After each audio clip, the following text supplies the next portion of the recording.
Good evening and welcome to the Chairsofter Show, your fortnightly airsoft podcast interviewing retailers, manufacturers, sites and personalities in the airsoft community. I'm not going to try and do the rest of it because, as you may have noticed, Keith and Joe are here for once, so they do exist for all those that have been actually asking. Somebody asked about us. Oh.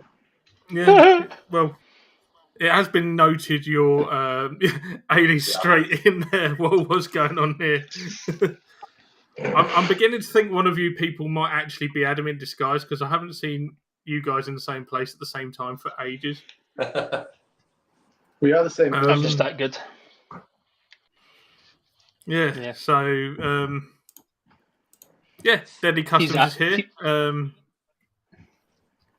We're going to go on to in depth in a minute, but if you could just quickly do a brief introduction of yourself, who you are, etc., etc. Yeah, of course. So for those who don't know me, my name's Alex. I'm a father of two lovely boys, husband to a beautiful wife, owner and founder of Deadly Customs. I started playing airsoft when I was about 15. So for those who are keeping count, that makes me old as fuck because I've been playing for 20 years. On and off with a speckled history. That's me in a nutshell. Cool. Okay, we're going to come on to, as I said, Deadly Customs in full in a minute. But we have a couple of discussion topics first. So the first thing, Keith's been doing some research in the numerous weeks he hasn't been here. I think he's actually only turned up because he's sick at the moment.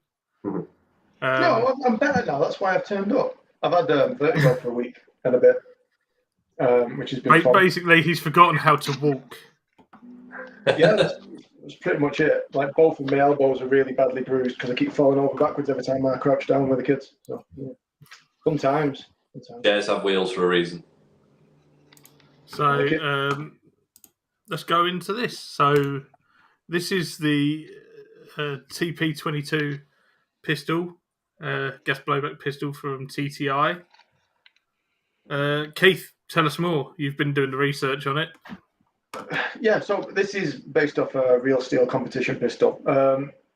So you've got, as you can see there, a cut reciprocating slide. It's got fun mode. It's got a RMR mount, which is set.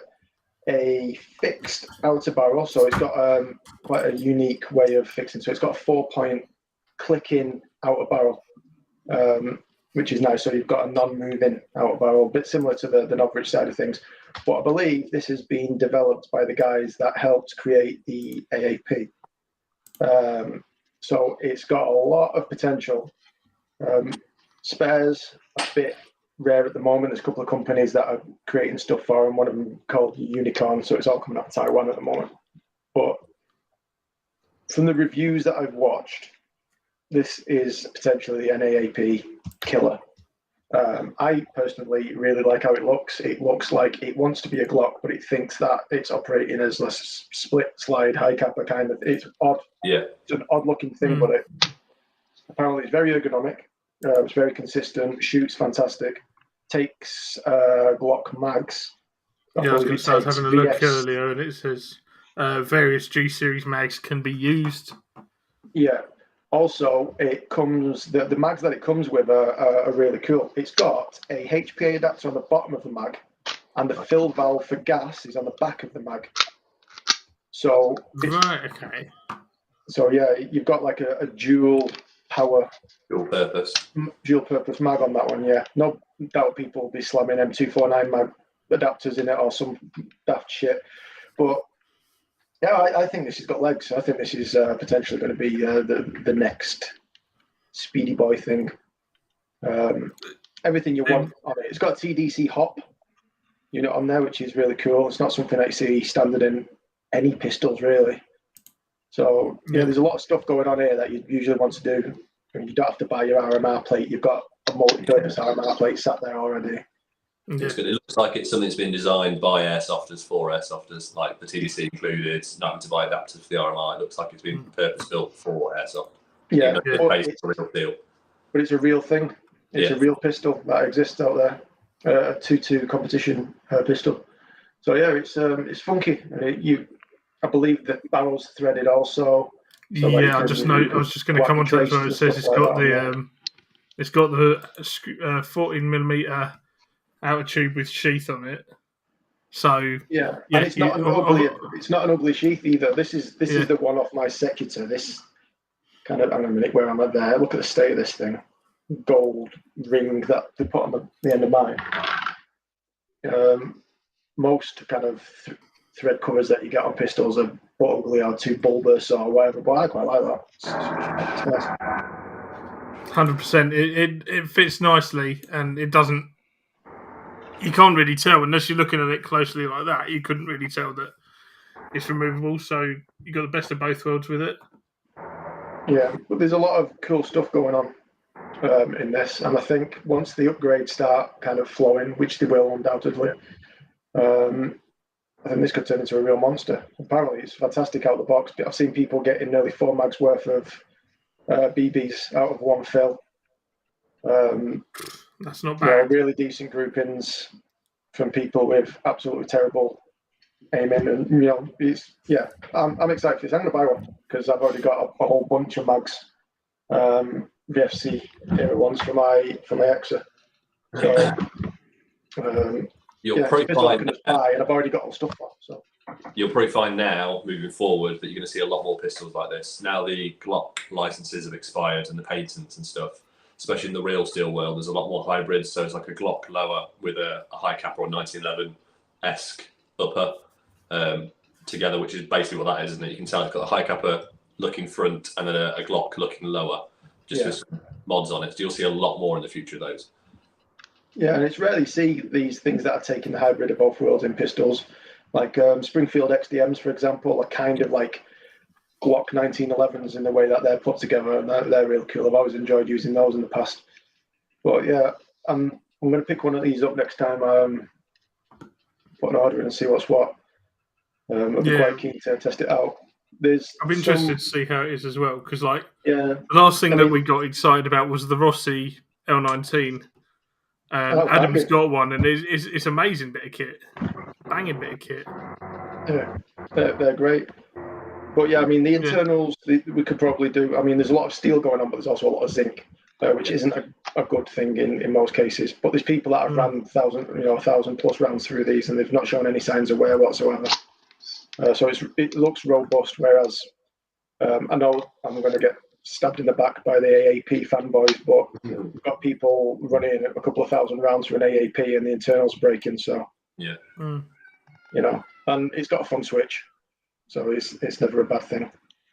Yeah, the cyclic rate is stupid on it though. It's like really silly. I think it's something like the one that the reviews I've seen are kind of clocking in towards 24 to 26 on a pistol.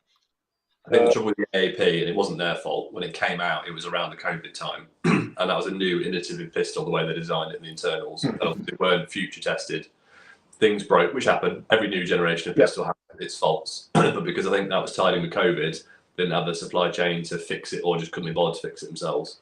And you've still got people struggling to get new hammers and whatnot for the AAP just because there's such a battle. It's like when the PlayStation issue happened, people couldn't get the new PlayStation because they couldn't make the parts for them. Yeah. Something to note that I didn't like on this is the iron sights are weird. You've got those kind of, the triangular style iron sights like you get on the Beretta PX series and things like that, where you kind of angle in and then you've got a triangle front sight. I don't know if you can see it, but the ones I've seen, it's very odd. This design looks like it's got standard sights on it. Yeah, one to watch definitely. I think this one. That'd be a pain for us though with an RMR slammed so far forward. We've done it before for pistols like that, but it's complicated. I was going to say, I bet you have to just put everything so much further forward that you're losing some of that retention on the top of that slide, aren't you? Yeah, we've done some reports. So my personal pistol is a TM high capper with what's it called?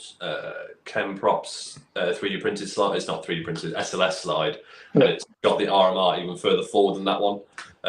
So on one of my holsters, I've cut basically, and we do a few where we cut that whole front bit out. So you've only got the little bit here at the front still, and then all that's free space so the RMR can sit in there. So it is possible. Yeah. Cool. I'm excited about that one.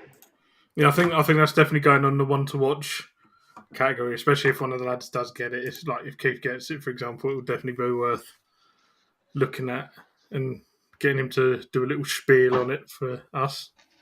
Tell us how good it really is. Cool. Okay. Second subject we're going to come on to now. It's been a discussion point for us for a number of weeks now, and we sort of keep coming up with it every now and again, us guys in the chat. And because you're here, Alex, we thought perfect opportunity to discuss it with a company. And we want to go into brand ambassadors in airsoft now. Yeah. I've noticed since COVID, more and more businesses seem to now be in the position where they're getting brand ambassadors on board. It's great to see. It's great to see these companies getting their names out there and that. But, I mean, from what I've noticed, and I think some of the guys will agree with me here, a lot of people tend to go into it for the wrong reason, necessarily. Yeah. So they're not necessarily... They don't know anything about the products, and they'll only get them after they become the brand ambassador, and then they're going around saying how amazing they are. And I think a good example of this that I can think back to was Draft Club, the BBs. I'm sure everyone who's been playing for a while remembers Draft Club. Yeah. Never touched them. No, I had some at first, and they were all right. They were just like every other BB, really, for me. Oh, BBs like every other BBs, though. That's the thing. People are fooled by marketing in these side of things. Up until 3-4 years ago, there was only like 5 factories that made BBs around the world, wasn't there? And then they went to polishing stations after, but there was like 5 manufacturers and 1,000 different brands. Yeah. So it was a case of the Draft Club one. Everyone was raving about them. They had all these brand ambassadors, and people hadn't necessarily used them and got the codes from them. We're saying, buy the BBs, use my discount code, happy days. Everyone thought they were getting a good deal. And then they were just jamming up in the guns. You know, I had my Odin speed loader. They wouldn't feed through that in the end because they were just jamming that up. Square BBs. I mean, yeah, they were just like, they were almost oval, if that makes sense. It was really weird. They jammed up by GG. If you surround yourself by people that constantly say, yes, you're great, yes, you're great, yes, you're great, and you've not got that critical person going, actually, it's a dangerous place to put yourself in that.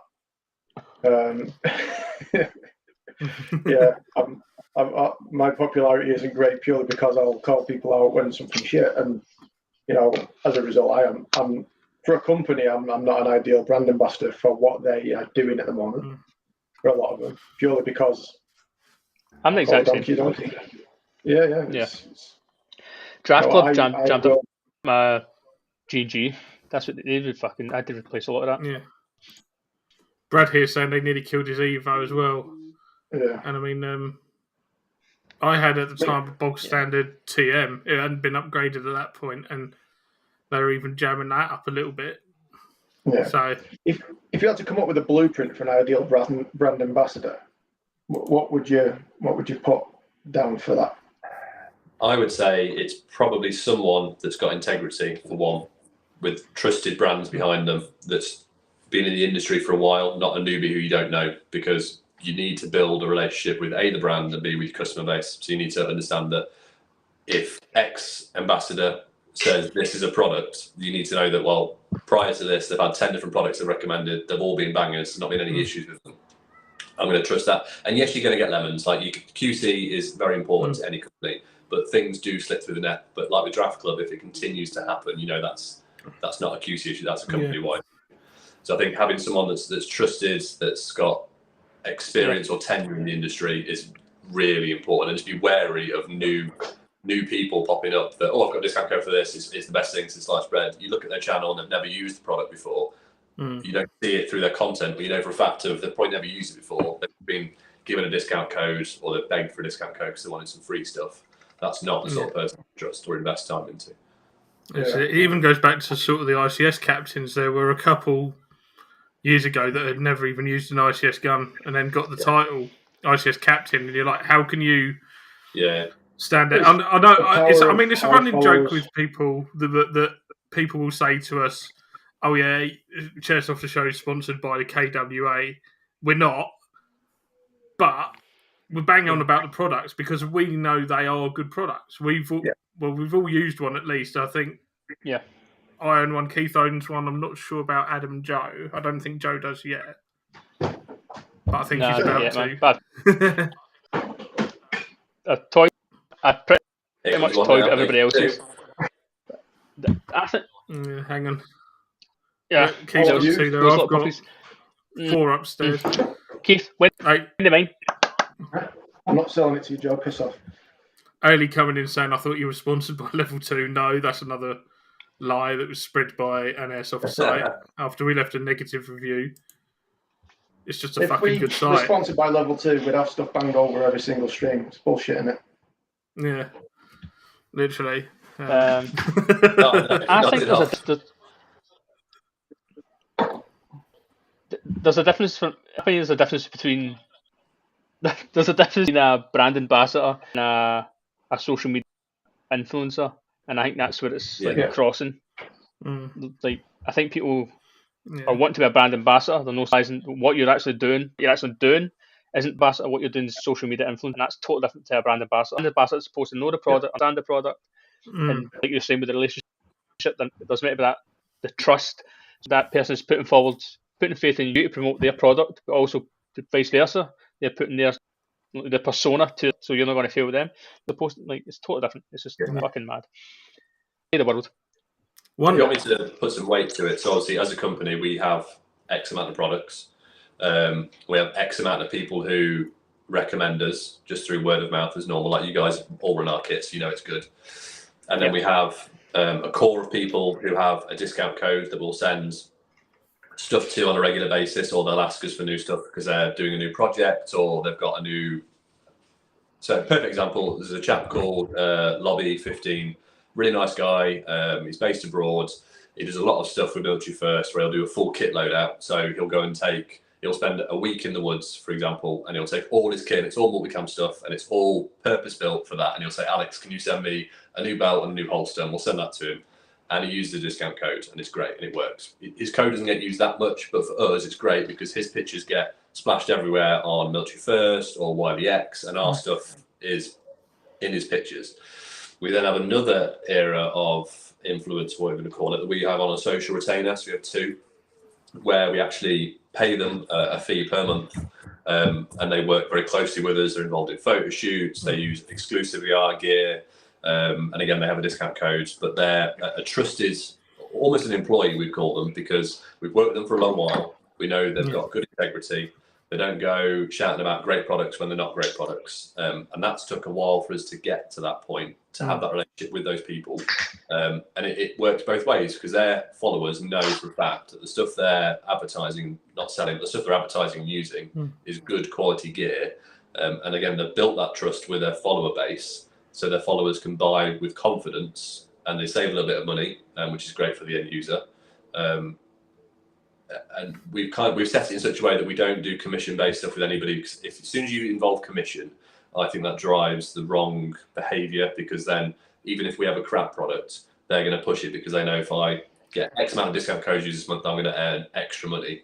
I don't really care if the code gets used once or 1,000 times in a month. Obviously, 1,000 is great, but we don't pay them for discount code uses. We're paying them because they're a brand ambassador, as we call it. They go out, they use our gear, it's trusted. I think that's the big difference between a new airsofter who wants a nice kit and they reach out to people versus someone who does it for a living and they understand the ways of marketing and the ways of advertising stuff. There's a massive difference between those 2 different cultures of people. Well, this is it. It's having that. You want people that will stand up and say a product isn't great. It's like, I use myself with the GHK Glock. I sat on here and I said it was brilliant. It was my favourite thing. I've then come on other episodes since I first had it and said, I love it, but it does have flaws. And these are what I've found so far. And who was it? Gun Gamers did a video on it as well. I mean, Eric from Gun Gamers, big shout out to Eric. Good guy. He actually had a nozzle snap after 20 mags, but he went out and said, look, I've bought this, and it's broken on me after 20 games or 20 magazines through it, kind of thing. So there are flaws. I mean, I even just saw today, actually, they've released a new hammer kit for that already, for the GHK Glock. I think it's an aluminium hammer kit now or something. So it puts a bit more behind it. It's a bit more substantial for it. We'll see how that goes. But it does have flaws, and you just need to be willing to stand up and not let the thought-free stuff get in the way of it for your own integrity. You know, it's like if years ago I was given a Modify XTC PDW to test.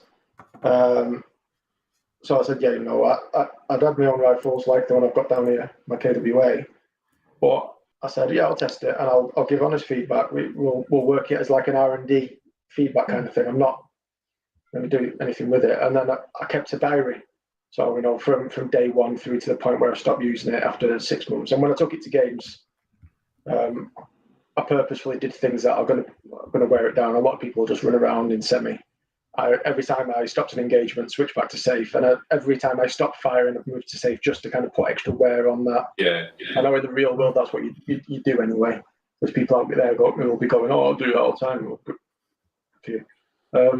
But yeah, after a short while, the stock latch was made from a softer metal, so it's one of them where you can just go pull it straight out. Only problem is doing that wore down the latch inside. And it's basically like a ball bearing that pushes down, and then a little rectangular piece of metal pushes down and catches into the latches. Only thing is on the tube that the stock pad's attached to, you've got a beveled side and kind of a slanted side and then a solid side, and that's what stops it. So you can pull it out, but you can't push it in. The problem is it wore. So I ended up giving feedback to him, just basically saying, you know, you need a better hardening process on the metals that you're using in the stock side of things, because I accidentally collapsed it on my finger and split my finger open mid-game. I had like a massive gash down the side of my finger from it. So not only was it like sketchy and it wore down and collapsed on itself while you're holding it. So imagine you've got it in your shoulder and you go to adjust it and the whole thing just comes down on you. So you're basically leaning the gun into your finger. It was grim. And I said, you know, you're not only risking this being a bad product, but you're risking injury. Yeah. And then it was Jane Lou who I was sending feedback to via Jason from Longbow and a few other people, and they ended up kind of completely redoing that part of it, of that feedback. And I was like, you know, the gun's great, and you know, hand to heart, it's the best stock shooting gun I've ever had. You know, it's a gun that you can just put a battery in and you can shoot accurately at 70 meters. It was ridiculous. The flat hops, one of the best flat hops. It's flat hopped from factory. It's got ceramic bearings in it, all the stuff you want. But it just had these little weak points in it, which really pissed me off. And it, you know, they released it when M-Lock was hitting its, you know, peak kind of popularity, and they released it with Keymod. I was just like, "What are you doing?" It's like it was just wrong.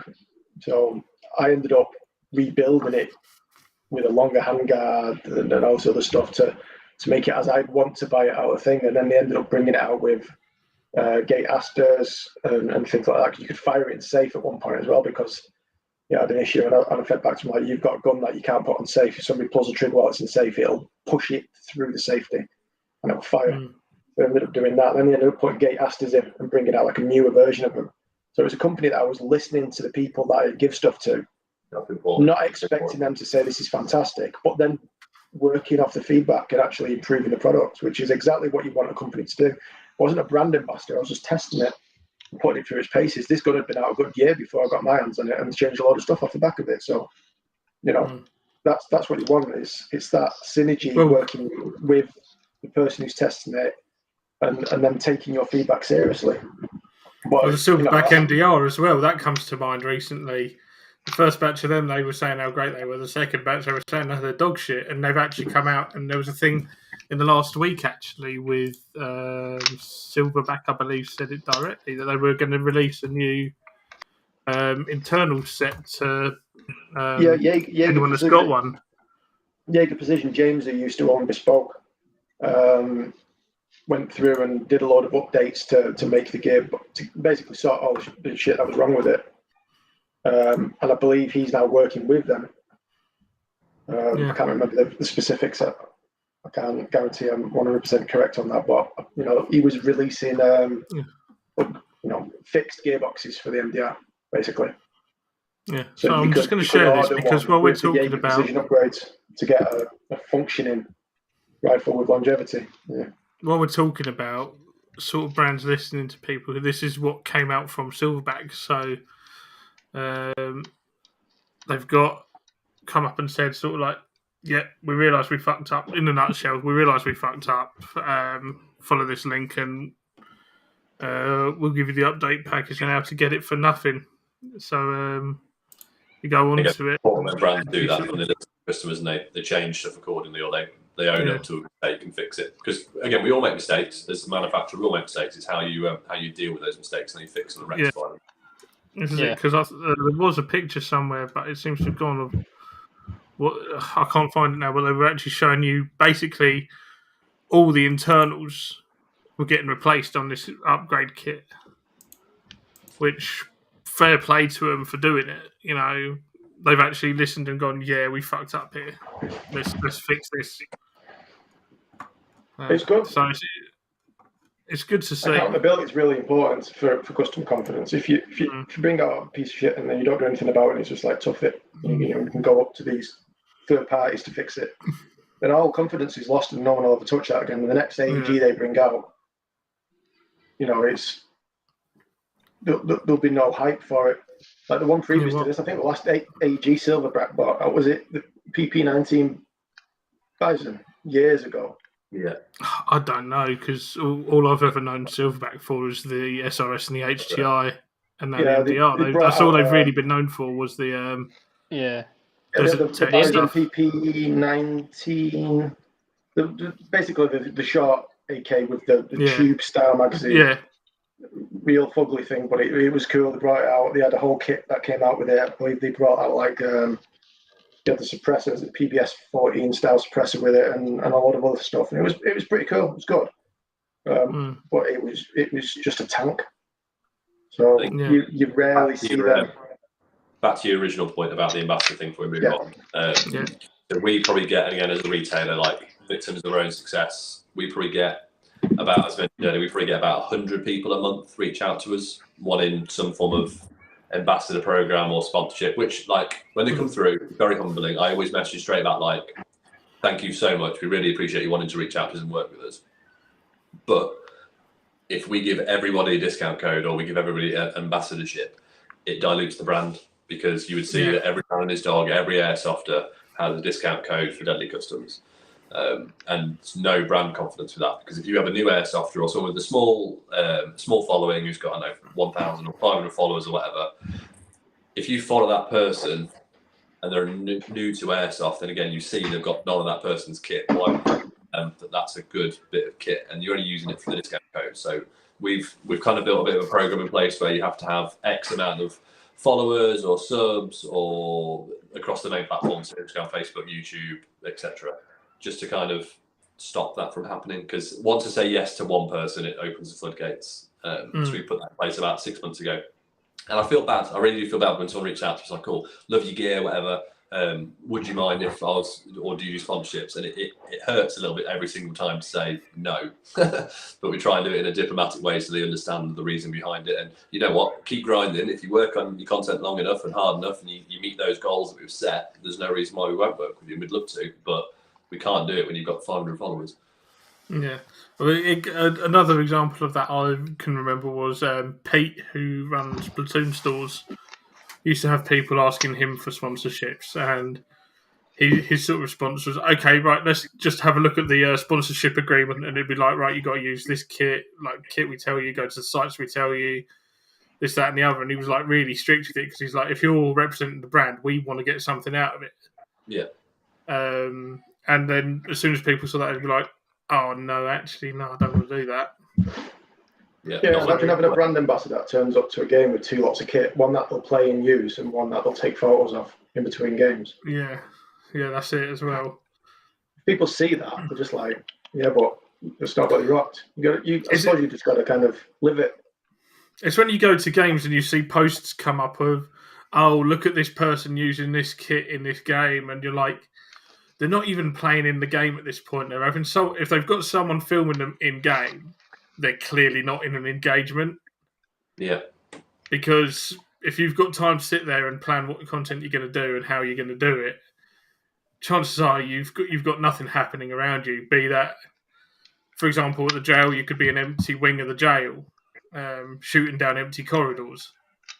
and they'll go, "Oh, look at this! This is brilliant! They're getting involved, getting in the game." No, they're not, because the game's happening fucking elsewhere. If they've got, especially somewhere as fast paced as the jail, if they've got the time to be doing that, they are not in the game. Because as I'm sure we've all played there at some point, all of us. We've all seen that person. We've all seen that person. We know what's going on. Although, Andy, it is difficult, and I can see both sides of the argument for what you just said about like stage photos and whatnot, because as a brand, you want your images or you want your stuff to look cool and crisp and it to be actiony and gritty or whatever. And that is quite hard to do when you're actually playing airsoft, because there's going to be somebody behind you with a rental rifle. And no offense to that, there's nothing wrong with two-tone. I'm not saying there is, but you don't want in a shot that's going to go on your Instagram or that's going to be blown up on a post or whatever, or on your website, of a two-tone rifle in the background or some numpty in a high vis. There needs to be clean shots. So it is difficult, and I can appreciate both sides of it. Like, you are going to get stage photos and whatnot. Yeah, to come on the back of that, I get the difference between staged photos and in-game photos. Like, I totally get your point. My whole thing is when they put the perception in, like that, or that they are mid-game. Like, see when it's put like that. Okay, and so when they're false, like staged photos, like the only one I could put in context is like Femme, like Kelly. Like she's got loads of staged photos. I don't give a shit because they look cool, great photography. You can see the items, like it's all good. But there's some obviously that are staged photos, and the perception is that they are active. Like, rather than just saying, like, not even just ignore it. You don't need to put a pointer like you were playing. Just we know it's a staged photo. That's the bit that gets me. But I totally get your point. Like, you want your images to be crisp. You want them clear. You want people to be focused on your product. That's the whole point. Yeah. That's it. And let's be honest, with people like me, you'll know if it's a staged photo or an in-game photo, because I'll either be sweating and huffing and puffing, or I'll actually look like I'm standing there just chilling and posing. There is an exception to that, actually, though. It's a rare breed of photographer, Samwise photography. Stuff like in game, like from Warzone. Some of the best pictures a lot of the pictures we share is when we see, like, I'll follow and scroll and whatnot, is when I see our kit used and they are in-game shots. That's a rarity to see someone who actually gets involved. And I know he's broke X amount of lenses and cameras getting like in the line of fire to get that shot of BBs coming towards him. So yeah, it does happen, but it's a rare breed. Yeah, so I'm just thinking back to some of the photos I've had from over the years. I've got a couple from AI where it's exactly that. It looks like it's staged, but it's actually in the middle of the game. It's in the middle of the firefight. Yeah, I've got one. Here, this photo was taken literally before the motor on that gun shit itself as well, because I put something like 1,200, 1,300 rounds through it in 30 minutes. It was that hectic, and it literally, the motor just went, nope, fuck you, and died there and then. I've got a photo. It's actually a teammate, and he's mid-run from like this side of the barrels, and it's the angle that he's got him. It looks like an action like photo, like a movie. It's so crisp, and that's one of those things where obviously you just think that's a stage photo, but he's actually ran just perfectly caught. I want to send it into the chat. Yeah. One thing I'm proud of is that everything on my Instagram is me playing. I barely ever get photos. There was two cameras and one phone broken taking photos on a game day. Yeah, so he's just emphasising what you sort of said about getting in there and getting the in-game photos, and you just don't care, really. At the end of the day, if you want the good photos, you're going to have to risk your kit. Yeah. 100%. Cool. Anyway, here endeth the TED talk, because I think I've just realised we've gone on quite significantly about that, and I think we're all pretty much on the same page here. And looking at the comments, there's a lot of consensus as well, agreeing with us from people that it's got to be worthwhile, and you've got to believe in the brand to be a brand ambassador. You're not just doing it for the free shit. Yeah. To sum up, but anyway. After 35 minutes, let's get on to you. So, Deadly Customs, where did it all begin for you? Because you sort of seemingly came from nowhere, and all of a sudden there was all these products out there. Yeah, so that was kind of by design. So if I take you back to the very start. So it would have been about, when would it have been? 2015 it would have been. I played at a Christmas game at the department of my local site, and there was a raffle at the half time, and I won the main prize, which was a TM high capper. And I was like, you know what, that's a really nice pistol. I've not paid for it. I'm going to treat myself and I get myself a nice torch. So I bought a TLR H1 Wicked torch. And back then, the options you had were either pocket, a Velcro-esque wraparound holster, which were a bit naff, or you didn't use it. It was a wall hanger, or you took your torch off. So I looked at a couple of different companies, and back then, it wasn't in its infancy, but it hadn't made the journey across to the UK. It was very US dominant. Obviously, every man in the States owns a gun. And the one company I'd found in the UK, you'd send your pistol off, you'd be without it for like 3-4 weeks, whatever. It was quite expensive. I didn't really fancy doing that. So I was like, you know what, I'm quite technically minded. I'll do some research, I'll buy some materials. So I bought a load of samples, tried a couple of different iterations, and it was all right. And then like landed on my final one that worked and was wicked. First game day when I played with it, pretty much every person who saw it was like, what's that? Show me. Where's it come from? I was like, well, I made it myself. And I think the first game day, about 5 people were like, can you make me one? Can you make me one? Can you make me one? So I think I went home with about 6 different pistols that weren't mine. And it kind of went from there. So that was just a bit of a side hustle to start with. So just in my free time or spare times, weekends and evenings in the garage, working on stuff, very rudimentary, very basic tools. And then one day I was at JD Airsoft, and I saw a 40mm carrier. I was like, that's really cool. What's that? Where's it from, etc. And they're like, oh, it's a company in Denmark, I think it was. It's like, oh, how do you get on with them? What's your relationship like? I was like, well, they're good, but lead time's a bit long. It's quite expensive by the time they get to the UK because of customs and taxes and stuff.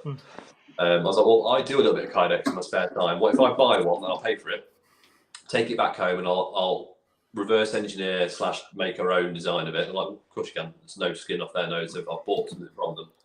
I came back about 2 weeks ago, 2 weeks after, and they were like, yeah, that's pretty cool. Can we change this? Can we change that? And there was a bit of back and forth for a little while. And after about a month, we finally arrived on the final 40mm carrier, our first proper product. And they bought probably 100 a month from me for a couple of months. So I made a good bit of side hustle money, which I'd recommend anybody to start their own side hustle if you've got the time. And then very good friends with Lee and Chris, who just started up Tectonic Innovations, and they knew that I made the 40mm holster for JD, and they're like, we're about to bring out this grenade. How would you like to partner and make the custom holster for it? I was like, yeah, I'll do that, 100%. So again, they gave me one, spent a bit of time back and forth. And that was kind of the first product, official product that we had that they sold through wholesale.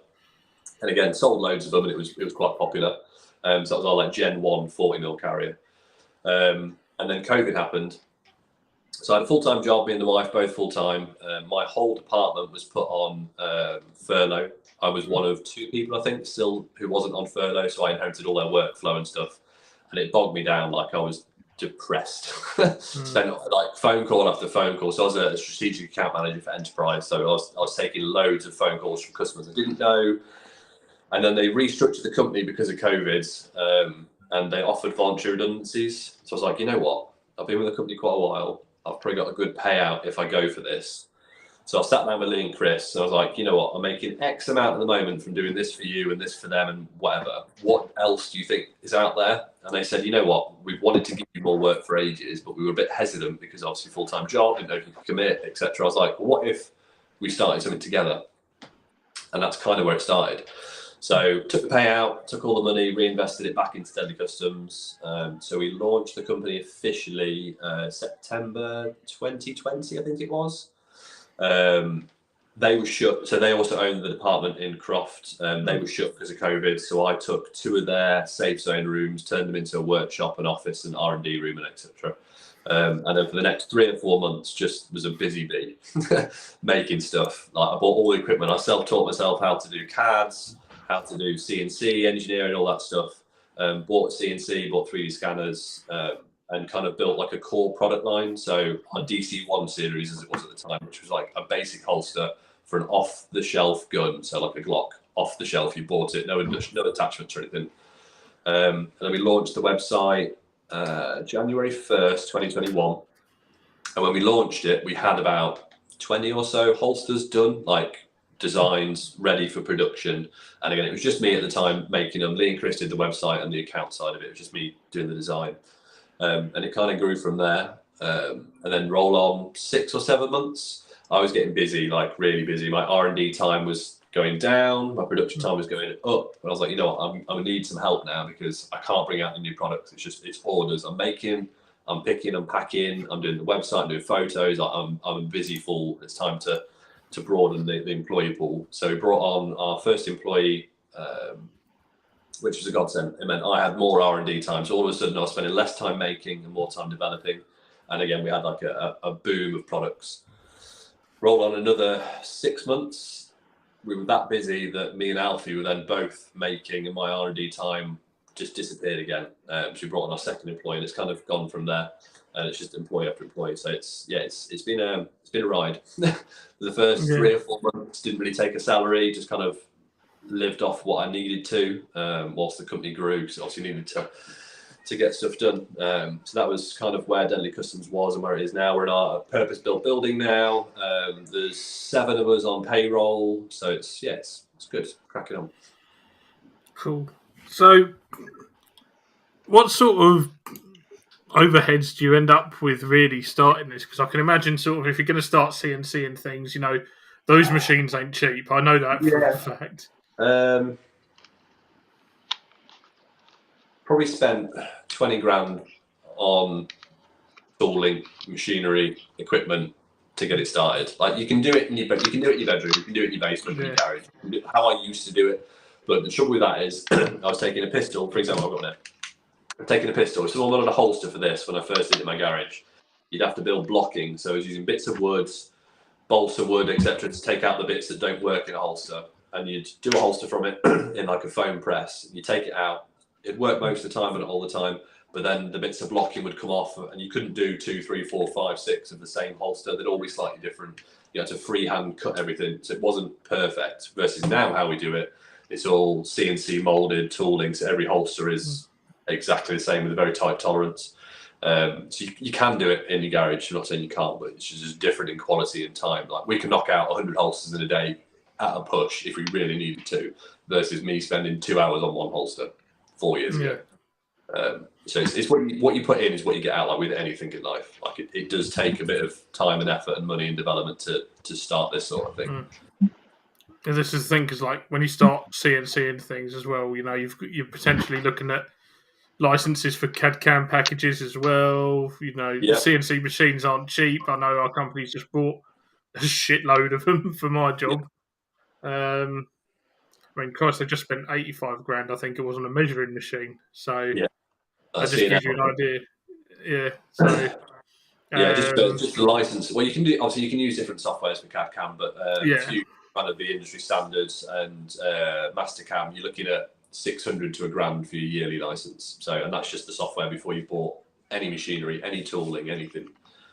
Yeah, so like even just that is an expensive overhead, and of course that's just a yearly license as well. So what you got to remember is that that then comes in year after year after year. You're going to be renewing that. The other day I sat at home and obviously get notifications on my phone. I have notifications through Tide. It was like 780 quid. I was like, what the fuck was that for? I was like, oh, fucking Fusion. That time of year again. So, how many products sort of do you reckon you now do on a sort of monthly? I couldn't tell you, to be brutally honest. So we've got our core products, which was obviously our Kydex, is where the business started, and we've kind of evolved from there. So when we first started off, as I said, we started off with our DC1 series, so your vanilla pistol off the wall, no adjustments, no attachments, no, just a normal pistol. Then we started off, that's an early version. You a lefty? Yeah. Yeah, you are a lefty. Bless you. I forgot you were cack-handed, Joe. So when we first started, we started off with our DP1 series, because obviously every man and his dog's got a Glock or a high capper or an MP9 or FNX, all that stuff. So we started off with those.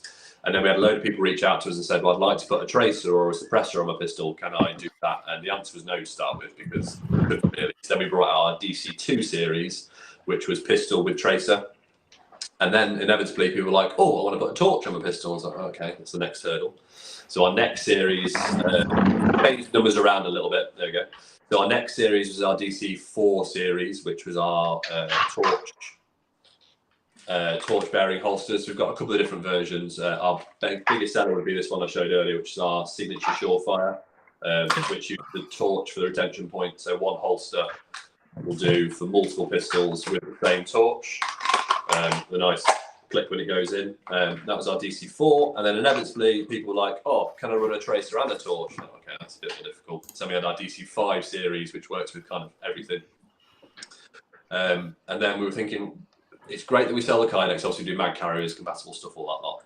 Like, what's going to be the next driver for us to try and push sales? Because I know as an airsofter, one of the biggest headaches is trying to get all your kit lined up and it all matched and stowed away and nice. And you have to go to this vendor for that, and this vendor for this, and it just becomes a bit messy. You're paying for shipping, stuff turns up at different times, whatever. We're like, you know what?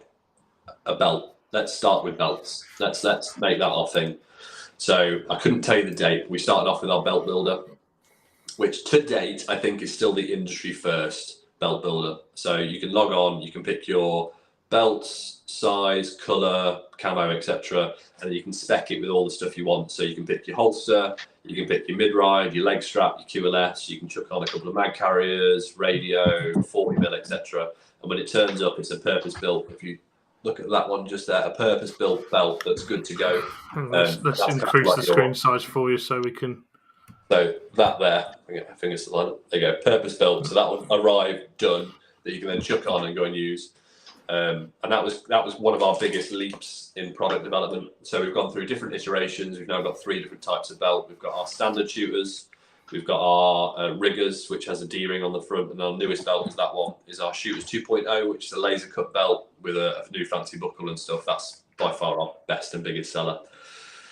And then from there, it's ever evolving. So our slings are phenomenal. We spent a lot of time developing our sling. We bought probably what I would call the 5 best slings on the market, from this the Slingster to Haley Strategic, to name all the brands. We bought a load, all the bits we liked, all the bits we didn't like, and we came out with our high-speed sling. We've now got them with Polish Special Forces, which is wicked. We've got them with UK Armed Forces. We sell like so many of them, just because it's different. It doesn't use the traditional clutch mechanism. It's a very smooth sling. What else? Our nylon department is growing. So Kydex again is our core, but our nylon department's starting to get bigger and bigger. So that's the belts, the slings. We're working on a chest rig, which is there. That's our first prototype. That'll be like a placard-esque chest rig with some really fancy fabrics and materials. So it's got curve in there, which is like a ballistic material, which again we're working with a lot of people in the real steel world to develop that. Very soon we're going to be bringing out soft pouches for placards, for chest rigs, for belts, etc. So yeah, the product line doesn't stop. It never will. We're always trying to bring out new stuff. Like one of our weirdest products is our RAS, so our ride-along system. Very simple, little Kydex L-shaped wing, which sits in behind your chest rig or your plate carrier. There's 2 on there. So it makes your gear a bit more modular. That was an off-the-cuff product that someone suggested to us. We're like, you know what, that's probably got some legs. We'll design it, we'll develop it. We worked with them. And probably one of our biggest small sellers, like a ticket item, a very small ticket item we sell loads of, just from listening to our customers on what they wanted. And we'll continue to do that, obviously. I'm just looking for a picture of the ride-along system because I was going to bring that up actually, because I noticed that earlier when I was looking for the pictures to release. Just quickly though, we've got a couple of questions coming in for you. Yeah. First one from Graham Lister: can you do a PPKS? So do you do custom builds for like pistols you may not necessarily see a lot of? So one of the hardest things, again, is to say no to customers. I hate saying no. But the time and development that goes into each holster, I reckon with machining time, my time development, tooling, materials, if we get it right on the first time, which I not normally do now because we've been doing it for long enough, it's probably somewhere between 500 to £1,000 for us to bring out a holster before we've made a single one. And obviously we then need to make our money back on a holster. So the unique ones, it's going to take a while. We're obviously going to make sure we've got all the main categories done of all the main pistols and all the main torches, and then we'll start going back and backfilling with the weird and wonderful ones. But stuff you don't see much of, probably not. If it's railed, my best advice, if it's a railed pistol, chuck a torch on it. Our signature Surefire or Olight or TLR will pretty much accommodate it. That holster will fit over 150 different pistols because it's the retention point of the torch. As long as it clears, so it doesn't work with like the Mark 23s or the Desert Eagles because they're such a big framed pistol, but it'll work with 95% of the pistols out there. So that's our biggest thing. If it's railed and we don't do a holster, get a torch, get a Nurpole. You can get a Nurpole for 30, 40 quid. Get that holster. You've got one holster to fit all your stuff. Cool. Another one from Brad has come in, which is actually something I was going to come on to as well. What's the sizing on the belts like for larger sizes? So the more rotund gentlemen in the world. So again, because they're all custom made, it's completely up to you. The biggest belt we've ever done to date was a 56 or 58 inch, I can't remember, but a big belt. 3 of us managed to stand in it. So yeah, because they're custom made, it's not like you're buying off the shelf.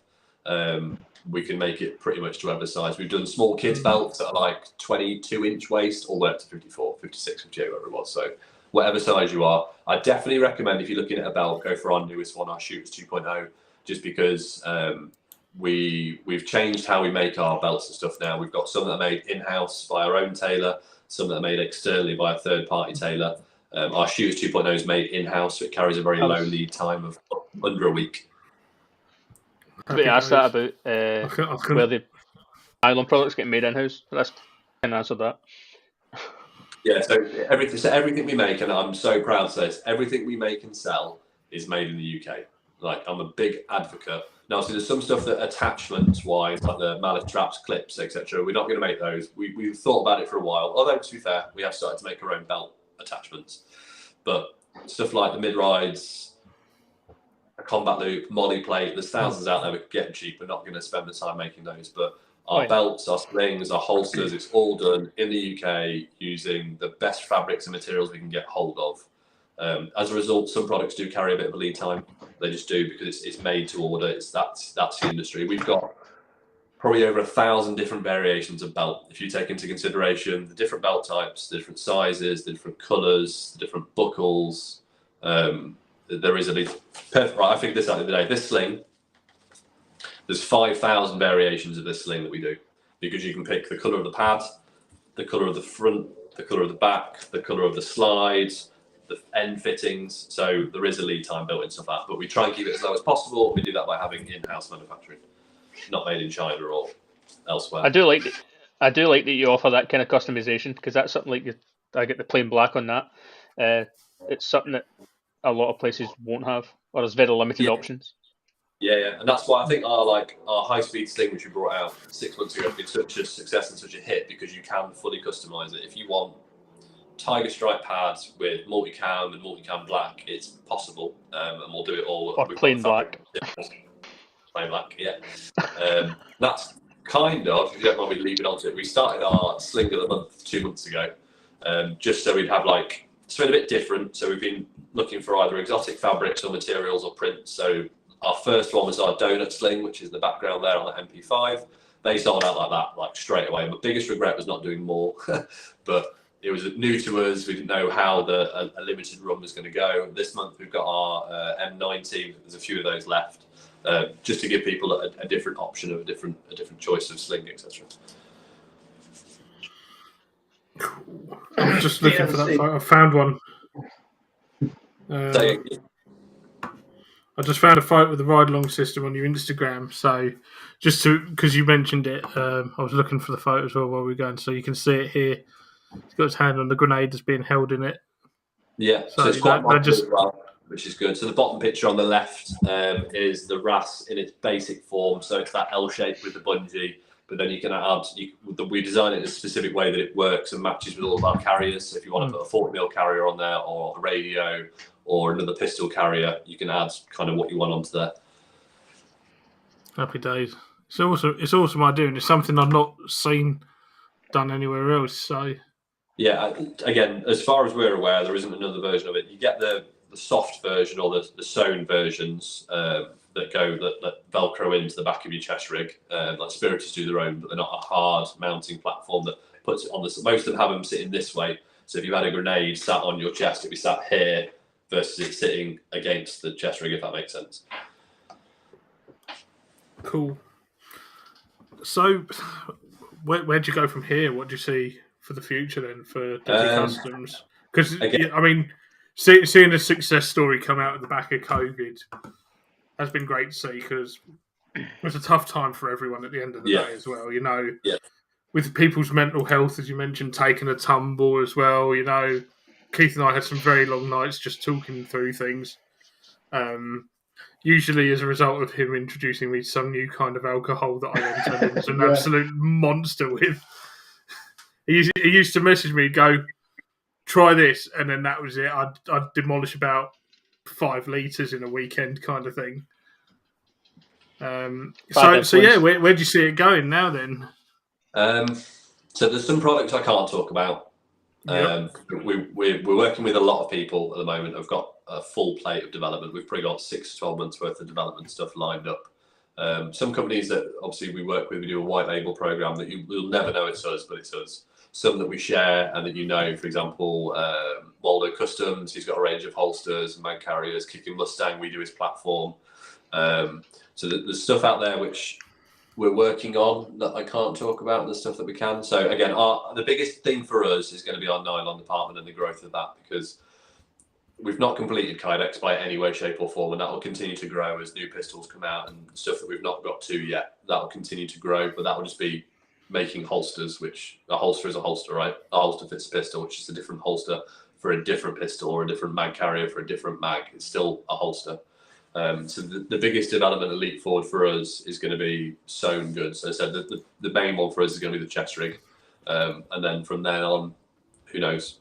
I get loads of people say, "Oh, make us a plate carrier." Well, it's a bit more difficult than making just a plate carrier. There's a lot of parts that go into a plate carrier, just like there is with a chest rig. So yeah, sewn stuff, nylon goods for us will be our biggest thing. Cool. I think that sort of brings it nicely then, really. To wrapping up. It's been great talking to you, and I'm definitely going to have a look into the nylon goods, because I need a decent belt set up again. I'm getting sick of having Is there ever a likelihood that we'll see a showroom, Alex? Like a proper showroom? Is that the dream? Are you ever going to end up having a showroom? Like a full-on? I don't know. So the building we're in at the moment doesn't lend itself to it. It's a small business park. We're tucked away at the back. It's not very retail friendly where we are. Plus, we're not bursting at the seams yet. We've still got room to grow into. But if we added a shop or a showroom, we haven't got the room for it. So that would involve either a new premises or another premises, and run both in parallel. Just due to the volume that we push through, the amount of retail orders and dealer orders and stuff we're working on for. I can't say it. for other companies, we do a load of military-based stuff that you wouldn't know of, again, that we can't talk about. I'd love to have a showroom. I'd love to have this so people can come in and look and touch and feel. Because when we do shows and we go to like the what's it called, the Airsoft Fair, I love it. Absolutely love it when customers can come and see and touch and feel. Like you can say that's a great holster. It looks like a good holster, but as soon as a customer goes, Oh yeah, I get it. They can feel and touch. Or we always set up 1 or 2 rifles with our slings, and like again, I can say this looks like a nice sling and it works like a nice sling, but as soon as the customer goes, "Oh wow, that's smooth," like it's I'd love to have a showroom, but it's not on the cards at the moment. Not yet. It's not a no, just not yet. Well, this is it. If you're tied up already anyway, you're not going to have the time to have. You'd have to hire another 2 or 3 staff to man the showroom when you start having. Like again, it would be not. It's a nice to have, not a need to have. I don't think it would necessarily push sales. Like I get emails, messages, a few a week, a few a month, whatever, saying, "Have you got a physical showroom?" But you know what? We don't really need it at the moment as well, because we've got so many stores and shops that we work with that stock the majority of our products. That pretty much wherever you are in the UK, there's going to be a shop probably within a 20, 30, 40 minute drive. You can go and see and feel and touch our stuff, unless you're like up north. Yeah, it's north of the border. Yeah. They don't get nice things anyway. Yeah. I'll tell LTE message you, get some stock from you. Yeah, we spent, was it last year or year before? We went up to Scotland, visited a couple of shops. A couple of shops took our stuff. So it is up there. We work a lot with iWholesale. So a lot of shops I don't even know that we're in with because they buy our stuff through wholesalers. Inevitably, they reach out and say, we buy through here. Can we come direct? Of course you can. No problem at all. So there's a lot of shops out there that I don't actually know stock our stuff, which is cool. But there is a lot of shops out there with our stuff. And if you know of any shop that doesn't and you want them to, by all means, get them to reach out to us and we'll set something up. Right, would they fucking message them? Yeah. Okay, so yeah, if we sort of go to the wrap it up. First things first, I've had a private message. I've got to ask Keith about the potato. Fuck, is this James from Defiant? No. God. It'll probably be Haley. Yeah. Long story short, I'm playing up for Defiant events up Irene in September. And we were joking around about the snacks for the locals. Obviously, chicken feet in Somalia is a delicacy. So I made a mascot. I stuck 2 chicken feet into potato because someone was asking if I did, what the vegans have. So I thought, right, I'll just do a half vegan, half meat eater one. Stuck 2 chicken feet, that and dog snacks into a potato, and it's turned into the unofficial HVT for the event now. General Warlord Spud Poultry, and someone's just made. Someone's decided, yeah, you know what, this needs to be